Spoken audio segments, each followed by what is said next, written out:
हुकूमत का नैब कवानीन में तरमीम पर गौर। अपोजिशन से राबतों के लिए 10 रुकनी कमेटी कायम। परवेज खटक, शाह महमूद कुरैशी और शेख रशीद भी शामिल। रोज़ाना वज़ीर-ए-आज़म से मुलाकात होगी। अरकान इंतखाबी इस्लाहात पर मुज़ाकरात करेंगे।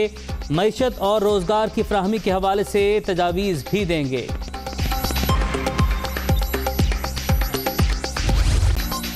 अपोजिशन इत्तेहाद को बचाने की कोशिशें। नवाज शरीफ और मौलाना फजलुर रहमान का टेलीफोनिक राबता। अगली हिकमत अमली पर मुशावरत। जेल भरो तहरीक का ऑप्शन भी सामने आ गया। नून लीगी कायद से बातचीत के बाद पीडीएम सरबराह का आसिफ जरदारी का फोन। जियाली क़यादत की जानिब से जमहूरी रवैये की उम्मीद का इजहार। सेंट्रल एग्जीक्यूटिव कमेटी के इजलास में जो भी फैसला हुआ आपको मतला कर दिया जाएगा, साबिक सदर का जवाब।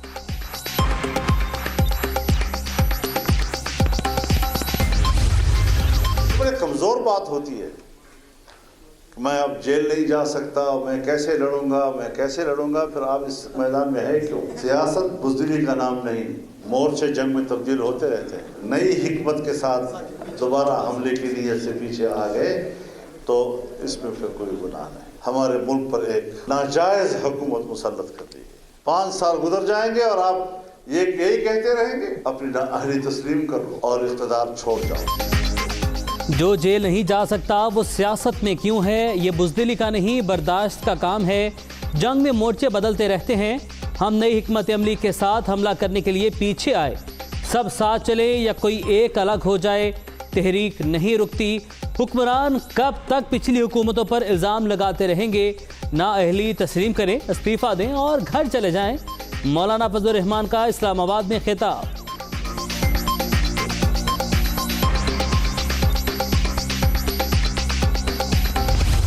इस्तीफों पर इख्तलाफ के बाद सेनेट में अपोजिशन लीडर के ओहदे का झगड़ा। पीपल्स पार्टी और नून लीग अपना उम्मीदवार लाने पर बज़िद। पीपल्स पार्टी की जानिब से शरी रहमान की नामजदगी का इम्कान। नून लीग सेनेटर आजम तारड़ को सामने ले आई। इत्तफाक हुआ था कि chairman senate People's Party, deputy chairman JUI और अपोजिशन लीडर नून लीग से होगा। जरदारी ने फोन करके रजा रबानी का नाम शामिल करने का कहा। मौलाना फजलुर रहमान की प्रोग्राम नुक्ता नजर में गुफ्तगू।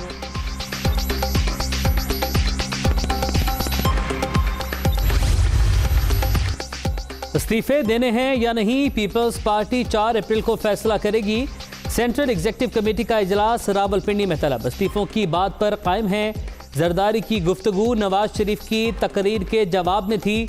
जो हुआ वो नहीं होना चाहिए था। कमर जमान कायरा की प्रेस कॉन्फ्रेंस। हमारी तो हुकूमत आई तभी पहले हफ्ते उन्होंने कहा फेल हो गई है, पर पहले दूसरे हफ्ते में कहा फेल हो गई है। यानी उन्होंने पहले से प्लान किया हुआ था कि फेल हो, क्योंकि आपको पता है उनका एजेंडा तो कुछ और है। लेकिन जो भी हुकूमत होती है जब वो 5 साल का मैंडेट लेके आती है तो उसको जज किया जाता है 5 साल के बाद, क्योंकि हमने कॉन्ट्रैक्ट होता है ना, आप मुझे वोट देंगे मैं 5 साल के बाद ये चीज़ें करूँगा। ठीक, इंशाल्लाह ये जब हमारी आधा टाइम गुजर गया है, अब आप देखेंगे कि सारी चीज़ें जो अब आपके सामने आनी शुरू होंगी। हुकूमत बनते ही कहा गया कि नहीं चल सकती। बार बार रुखसती की पेशगोइयां भी की गई। अवाम ने 5 साल का मैंडेट दिया। मुद्दत पूरी होने के बाद एहतसाब किया जाए कि हमने मुल्क के लिए क्या किया। वज़ीर आज़म इमरान खान 50 लाख घरों का हदफ पूरा करने के लिए पुरअज़्म।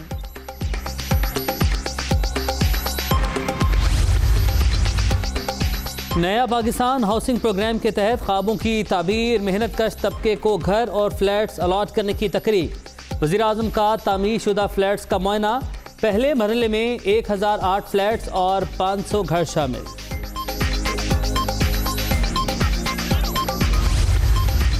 Kashmir dispute is obviously at the heart of this problem. It is important to understand that without the resolution of Kashmir dispute through peaceful means, process of subcontinental rapprochement will always remain susceptible to derailment due to politically motivated bellicosity. A robust role in current quest for peace in Afghanistan is proof of our goodwill and understanding of our global and moral obligations. Our close collaboration and crucial support for peace process has led to the historic agreement between Taliban and US and paved the way for intra-Afghan dialogue. Pakistan और भारत के माबैन कशीदगी की बड़ी वजह, अब माजी को दफन करके आगे बढ़ने का वक्त आ गया है। जा रहे पड़ोसी के बावजूद पाकिस्तान हथियारों की दौड़ में शामिल नहीं हुआ। सिक्योरिटी चैलेंजेस के बावजूद दिफा पर कम खर्च कर रहे हैं। अफगानिस्तान में अमन के लिए भी बुनियादी किरदार अदा कर रहे हैं। Army chief general Qamar Javed Bajwa का नेशनल सिक्योरिटी डायलॉग की तकरीब से खिताब।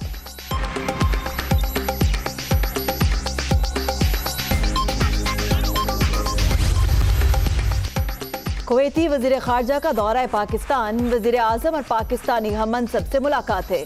बाहमी दिलचस्पी के अमूर पर तबादला ख्याल। डॉक्टर अहमद नसर और शाह महमूद कुरैशी की मुश्तरका प्रेस कॉन्फ्रेंस। बाहमी ताल्लुकात के फरोग पर इत्तफाक।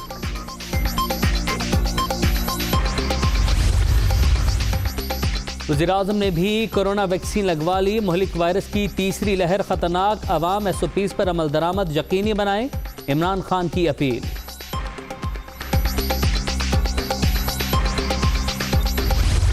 कोरोना SOPs की खिलाफ वर्जी, NCOC की जानिब से शदीद तहफ़्फ़ुज़ात का इजहार।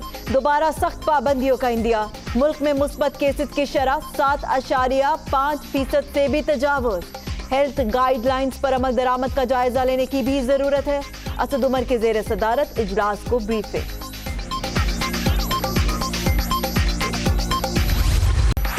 कोरोना के वार बरकरार, तीसरी लहर मजीद 61 जाने ले गई। 24 घंटे के दौरान 3,495 नए मरीज रजिस्टर्ड। मुल्क भर में 6,15,810 शहरी मुतासिर। एक्टिव केसेस की तादाद 24,592 तक पहुंच गई।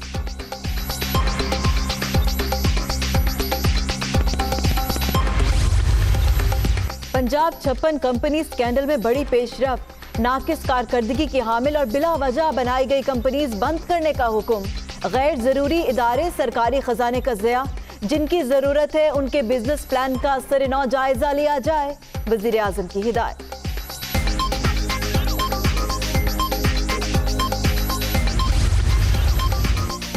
नैब हेडक्वार्टर्स में अहम इजलास, मजमुई कारकर्दगी का जायजा। Money laundering, mega corruption cases और वाइट कॉलर क्राइम्स के मुकदमात निपटाना तरजीह है।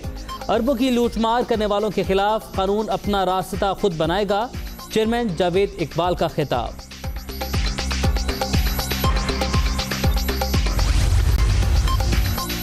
NA 75 डस्का में ज़िमनी इलेक्शन के दौरान 38 पोलिंग स्टेशन पर फायरिंग हुई। चीफ सेक्रेटरी पंजाब को सुबह 4:22 पर 7 फ़ोन किए, कोई जवाब न मिला। तमाम कॉल्स 20 फरवरी को की गई। इलेक्शन कमीशन की सुप्रीम कोर्ट में रिपोर्ट, हल्के का नक्शा और दीगर तफसीलात भी जमा करवा दी।